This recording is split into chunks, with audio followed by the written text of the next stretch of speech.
Today, I'm talking about combining a value chain analysis with the business model canvas. A trend I'm seeing in successful companies is that they're embracing collaboration. They're going to collaborate internally, engaging people with different perspectives within the organization, which is proving to generate the best outcomes.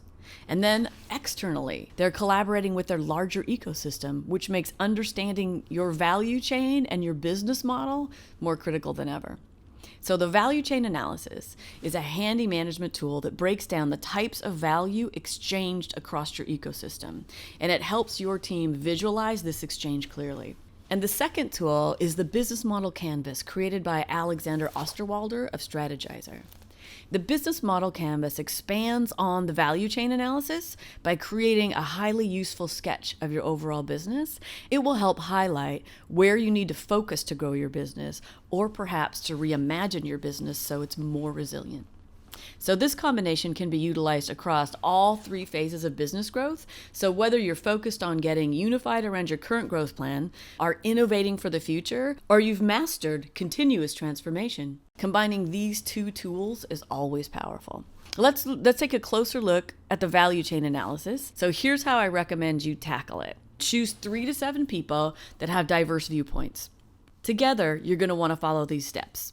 So start with brainstorming the entities that are involved in your value chain. Who are those? And you can use icons and words to create a visual representation. Then you want to add in the other types of value outside of cash that you and the rest of your ecosystem offers.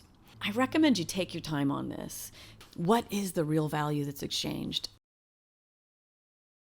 Okay, so now that you've created this value map, it's time to create your business model canvas, which means you're going to add more detail and create a high-level sketch of what your business is. What you're creating here is really a shared language amongst your team to describe, visualize, assess, and possibly change your business model.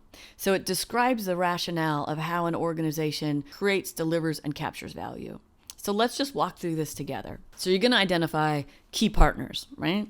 Your ecosystem. That's not difficult at this point because you've already done your value map.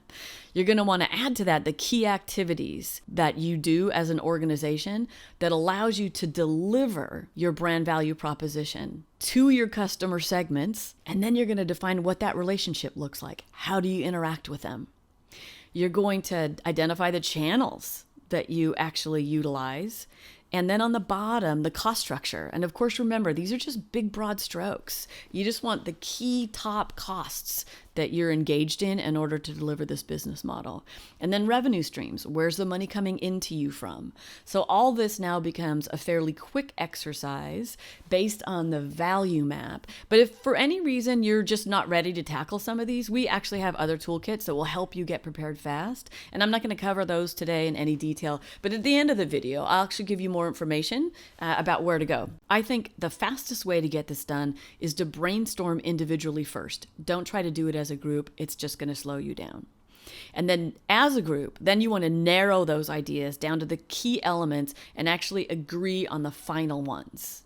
So now that you have this done, it's a really fabulous level of clarity, but I actually believe that too many people stop here and the real value comes next. So the value that's added is when you identify weak points and risk areas. So the way you can do that really quickly is to individually, again, don't do it as a group, but individually take a few minutes to brainstorm any potential unknowns. Consider what are the unproven assumptions about what's working in this model and what's not. And then you want to look at your weak points. What are the weak points that you know about? What are the things that are easy to mimic and difficult for you to defend? Do take time to consider each section in the canvas. Don't rush this one. Make sure you dig deep. And then, of course, you want to finalize your weak points. Remove the redundancies, clarify ideas, vote on the most impactful weaknesses that you should deal with. And the last step would be, don't let this hard work get lost. At this point, it's only going to take another 30 minutes or less to create an action plan that ensures outcomes. And it's really why our customers gain so much momentum.